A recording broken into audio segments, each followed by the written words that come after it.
Alô? Então, bom dia. Pelo correr da hora, nós já vamos iniciar com rapidez a palestra do Dr. Roberto. E lembrando que as perguntas sejam encaminhadas através de papel para resposta mais tarde. Então, Dr. Roberto, por favor, iniciar a palestra.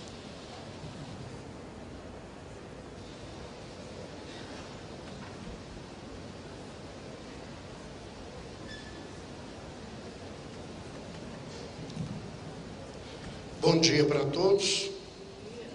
Nós vamos dar continuidade a esse seminário, falando e abordando um tema extremamente importante. E aqueles que estiveram aqui mais cedo, este talvez deveria ter sido realmente o primeiro tema do dia, mas por forças maiores eu não consegui chegar hoje ao centro de convenções mais cedo. Então nós vamos estar falando sobre as repercussões perispirituais da drogadição. Falar de uma questão extremamente grave e importante. E falar também do porquê é tão complicado se trabalhar com essa situação, essa condição.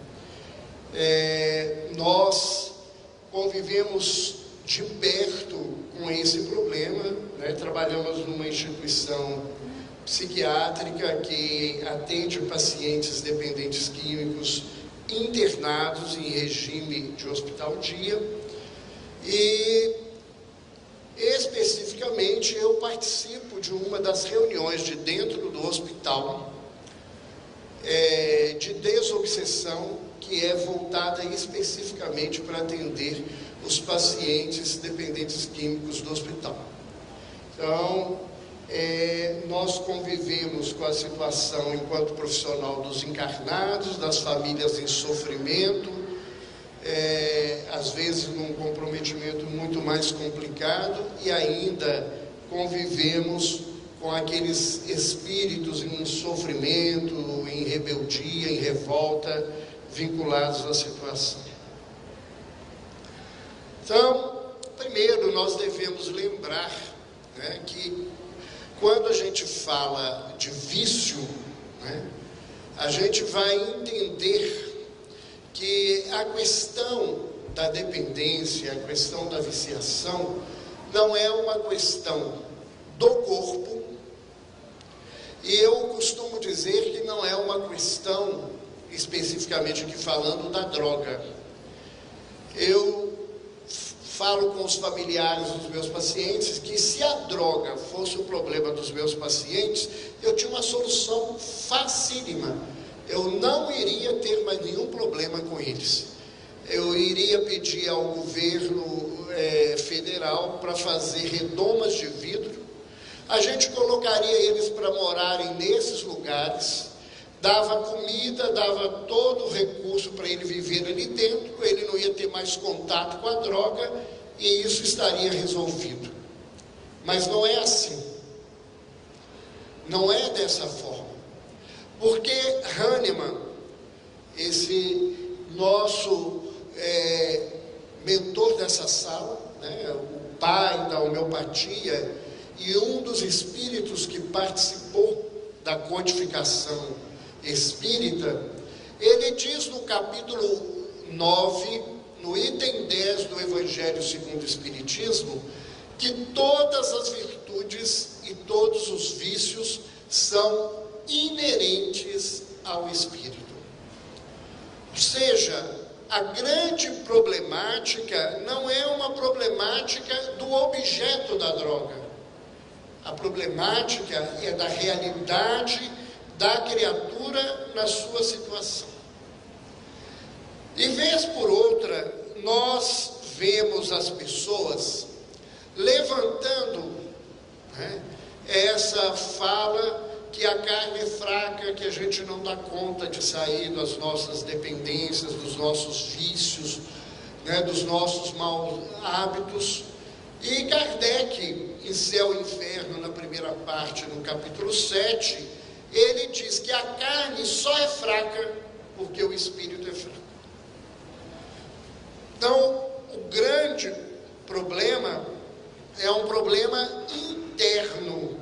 E a gente, então, vai ver, ao falar de dependência, que existe uma profunda predisposição espiritual.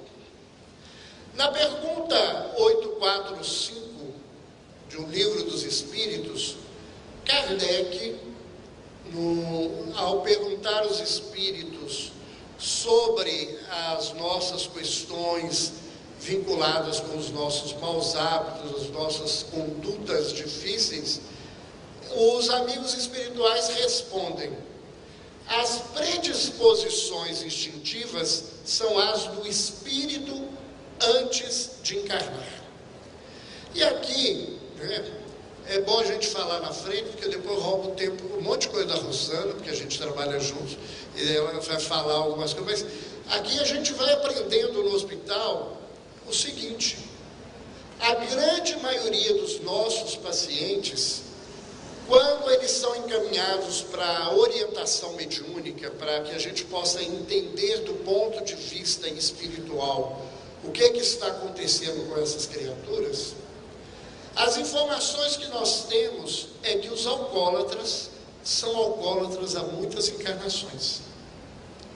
E que os dependentes químicos, eles têm, por uma questão vinculada à religião, por uma questão vinculada à própria condutas de orgias, histórias de dependência química em variadas encarnações. Ou seja, nós não vamos trabalhar com o indivíduo aqui, no momento, no agora. Nós estamos trabalhando com a criatura numa história que ela carrega há várias encarnações, né? E essas predisposições instintivas, né, que são predisposições que nós trazemos dentro de nós, não numa questão animalesca, mas numa questão de que aquilo já faz parte da nossa história e nosso caminho, podem arrastar-nos à prática de atos repreensíveis. E que isto geralmente é secundado por espíritos afins. E aqui eu gostaria de realçar essa questão. É secundário, gente. No livro O Homem Sadio, Uma Nova Visão, o espírito de Joseph Kleber, numa página, ele nos diz que obsessão não é causa, obsessão é efeito. Se nós não temos o hábito de beber, se nós não temos nenhum costume, nenhuma história com o álcool, um espírito alcoólatra pode ficar do nosso lado, virar um encosto, né? Porque o povo fala disso, um encosto na vida da criatura, que você não vai beber porque você não tem essa predisposição. Mas quando o indivíduo tem predisposição, a gente costuma dizer que junta a fome com a vontade de comer. O outro só diz assim: vamos, não precisa falar o resto, ele já pega um copo, enche, né, da bebida e toma, porque o convite não precisa ser extenso, ele já entende esse processo. E os espíritos nos afirmam que não há arrastamento irreversível. Então, nós temos que desenvolver, e aqui eu não sei quantos de vocês trabalham com o tema, mas aqueles especialistas que estão dividindo conosco esse seminário, a convite da direção da AME Brasil, eles falam, podem nos confirmar. Se a gente não tiver um sentimento de esperança, a gente desiste do trabalho. Então, nós não podemos perder esperança, né? Porque ninguém vai ficar perdido. Jesus fala claramente isso para nós, na parábola da ovelha perdida, quando ele diz que nenhuma das suas ovelhas se perderá do rebanho. Quando? Como que a criatura vai sair? Isso não é o nosso problema. O nosso problema é auxiliar. E os amigos espirituais, em especial o Carlos, que trabalha conosco, que nos orienta, ele diz que no trabalho com doentes mentais, muitas vezes, a única coisa que a gente vai fazer é limpar o terreno. A gente nem vai arar, nem vai colocar semente, e não vai ver nada dessa colheita, porque isso vai demorar na caminhada, porque isso é um despertamento pessoal, né?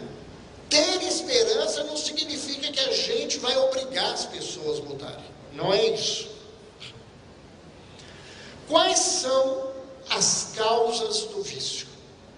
No livro Vida, Desafios e Soluções, a mentora de Divaldo Pereira Franco, Joana de Ângeles, nos diz que as causas do vício se reúnem com a prisão, as mesmas necessidades de outras vidas, a falta de transformação moral e a vinculação às mesmas posturas fisiológicas inferiores.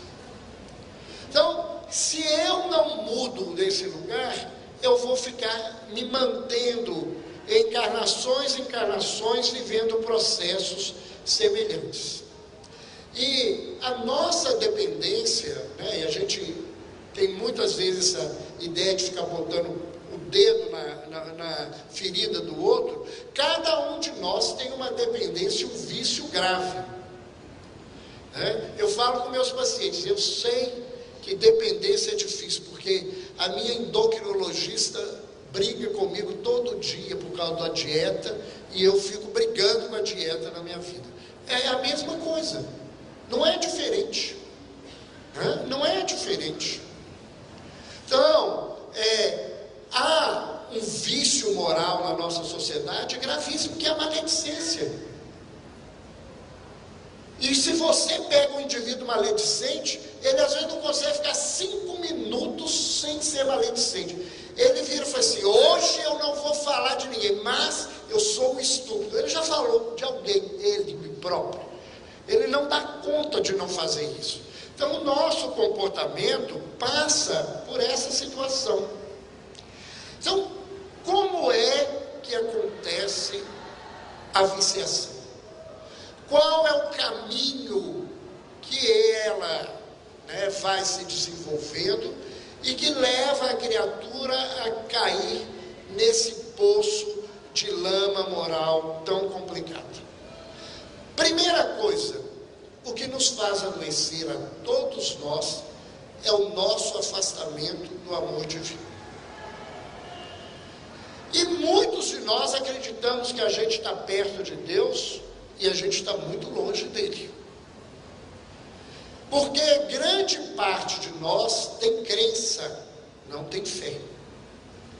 Jesus, repetindo uma fala do Velho Testamento, ele nos diz: crerem em Deus, até os demônios creem e tremem quando escutam o seu nome. Isso é diferente de fé. A grande maioria de nós fala em Deus, mas na hora que a vida nos pede um testemunho, a gente age de uma maneira diferente. E quem se afasta do amor divino, entra num processo de insegurança. Porque a segurança da vida é a presença de Deus na nossa caminhada.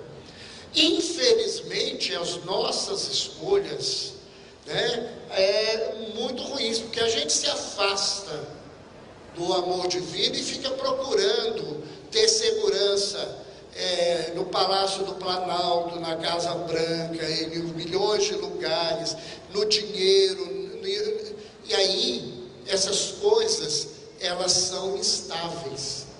E essa insegurança, quando eu me sinto com medo, eu sempre trago o exemplo do tatuzinho de jardim. Quem né, viveu em casa, que hoje o povo vive muito em apartamento, não conhece. O tatuzinho, quando você chega perto dele, ele, no medo dele, ele se fecha. E é isso que nós nos fazemos na nossa insegurança. A gente volta-se para nós e começa a dirigir a vida pelo nosso próprio egoísmo. E aí a gente faz uma opção pelo ter, pelo poder, pelo prazer, em detrimento do ser. Então, as pessoas fazem isso por quê? Porque nós não nos reconhecemos valorosos. Nós temos, né, uma baixa autoestima. A gente não se vê com valores. Então, como eu não tenho valores, eu passo a buscar valores no mundo exterior. E um dos caminhos mais simples para se buscar prazer são as dependências químicas, onde a criatura se anestesia da sua dor por um período curto e acha que as coisas estão resolvidas. Então, o indivíduo passa a buscar esses recursos externos, passa a ter uma dependência primitiva ou espiritual, porque essa dependência é porque ele não acredita que ele tenha valor. E isso se transforma em vício. Então, essa dependência primitiva faz com que essa valorização dos objetos se aumente e há uma autopercepção distorcida de si mesmo. O indivíduo, o que é que ele começa a apresentar? E aí, aonde nós precisaríamos estar trabalhando, e que muitas vezes os trabalhos ficam superficiais, muitas vezes voltados para internar as pessoas e isolá-las, achando que isso é solução. É trabalhar os sentimentos de inferioridade, o medo que essa pessoa carrega. As pessoas acham que os traficantes, que os viciados que se tornam marginais, eles são fortes, eles são extremamente medrosos. Eles têm um sentimento de autocompaixão que não deixa com que eles cresçam. E eles ficam ali fechados. Eles passam a justificar a vida deles em todos os sentidos, em todos os momentos, e ele não é responsável pelo seu vício. O vício acontece porque a mãe dele não gosta dele, porque o pai saiu de casa, porque o patrão tratou ele mal, porque a mulher o traiu, porque o filho o rejeita. Enquanto ele viver isso, ele não consegue sair desse lugar, e isso tudo constrói uma culpa, e nesses lugares os espíritos inferiores vão dominando a criatura. Eles não precisam dominar a criatura estimulando o vício. Eles dominam a criatura estimulando essa autopercepção distorcida que ele tem dele mesmo. E quais são as estratégias de defesa que essa pessoa cria? Primeiro, mais comum, fugir. Foge como? A gente foge assim, de doenças, de mentiras, de autobajulação e do vício. Muitas vezes nós construímos uma doença para não ter que enfrentar essa autopercepção distorcida que a gente tem. Uma outra forma de defesa é a compensação. Então o indivíduo passa a viver de apego, de consumismo, para não ter que ver as faltas que ele vive com ele mesmo internamente. A autopromoção, O indivíduo, ele passa a se valorizar, entre aspas, quando na verdade ele não acredita nessa autovalorização. Uma autodefesa que se manifesta pela fragilidade e pela maledicência, e a autodestruição, através das drogas, doenças, jogos, esportes radicais e posturas rebeldes. Então, nós buscamos essa frase do psicólogo baiano Adenauer Novaes, no livro Psicologia do Espírito, onde ele diz o seguinte: independente da ocorrência da obsessão espiritual, a gênese dos transtornos psíquicos está sempre no espírito encarnado ou desencarnado. É ele que é o doente, é ele que constrói a coisa e não o outro. Então, quais são as repercussões no perispírito da criatura dessas atitudes? Fomos buscar, numa das obras da coleção André Luiz Libertação, onde esse grande profeta do Espiritismo, que é André Luiz, que nos traz revelações que até hoje a ciência está buscando entender, diz que pensamentos, atitudes, palavras e atos criam no íntimo a verdadeira forma espiritual. Então, aquilo que eu falo, aquilo que eu penso, aquilo que eu faço, aquilo que eu desejo, constrói ao meu redor formas, pensamentos. E continua André Luiz dizendo que cada crime e queda nossa nas variadas encarnações deixam aleijões e sulcos horrendos no campo da alma, mormente depois da morte do corpo denso. Então, eu vou fazendo e vivendo esses comportamentos complicados, e isso vai fazendo com que o meu perispírito se comprometa, ele se deforme, e essa deformação, ela vai criando um problema sério. Em A Gênese, Kardec diz que o pensamento do encarnado atua sobre os fluidos espirituais como o dos desencarnados. Transmite-se de espírito a espírito pelo mesmo veículo e, conforme a sua boa ou má qualidade, saneia ou vicia os fluidos circundantes. Então, o indivíduo dependente, ele passa a viciar a energia que está ao redor dele.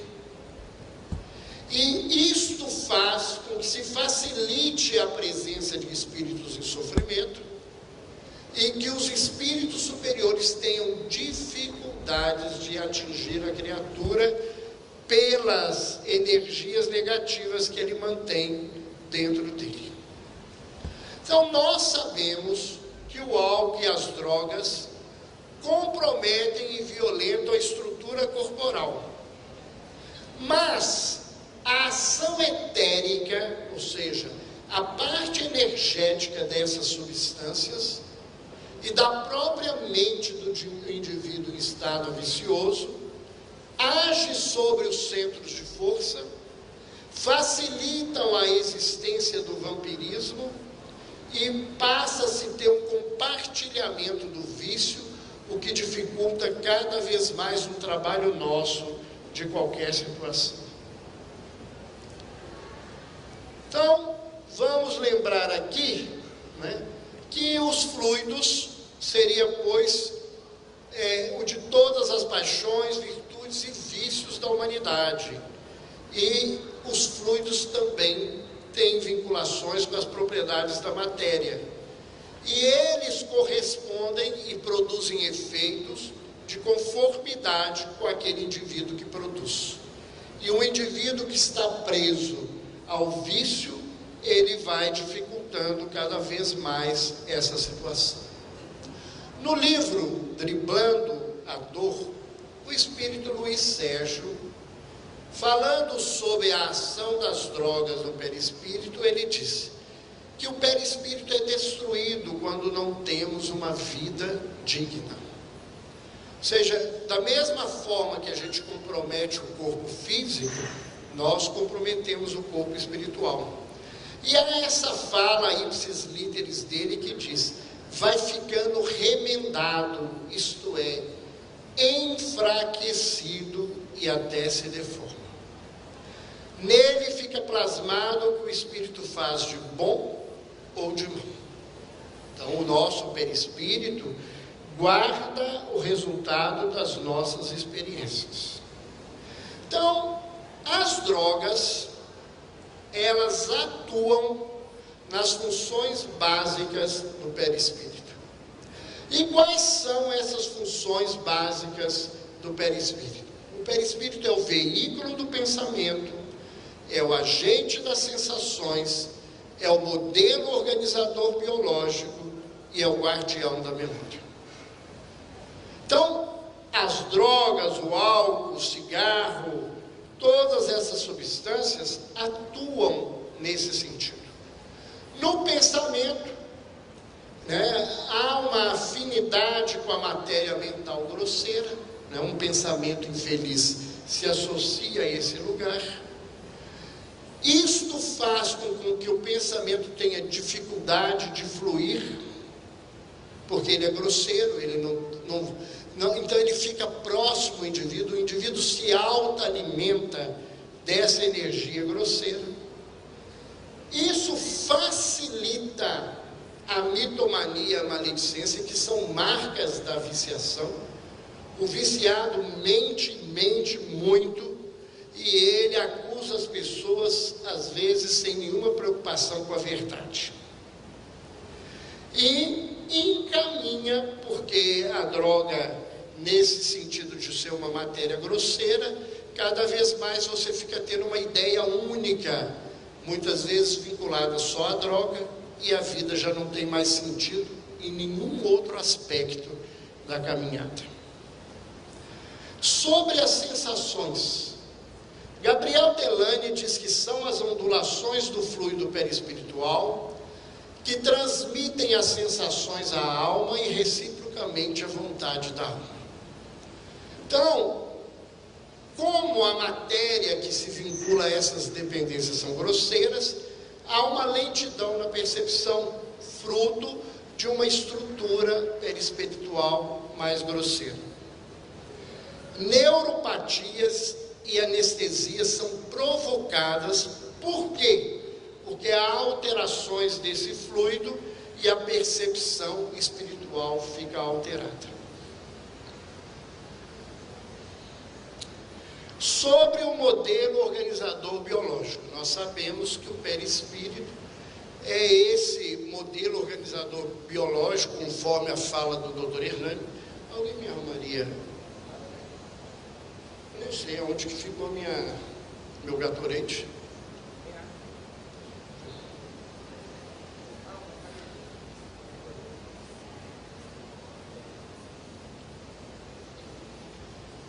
Desculpem, mas eu ainda não estou 100%. Então, dentro dessa perspectiva, o perispírito contém um desenho prévio, a lei que nos serve de regra. E esse perispírito, ele vai nos dar todas as nossas percepções. E quando nós agredimos esse perispírito, a nossa vida fica comprometida e complicada. A ação sobre a memória, é também ele, o perispírito, a sede das faculdades do sentimento e da inteligência, e o santuário da memória, diz Emmanuel para nós. E aí nós vamos viver que os indivíduos viciados acabam tendo alterações da memória porque comprometem esse perispírito. Então, o afastamento e o desnivelamento dos corpos por causa dessa grosseria provoca tonteira e leveza.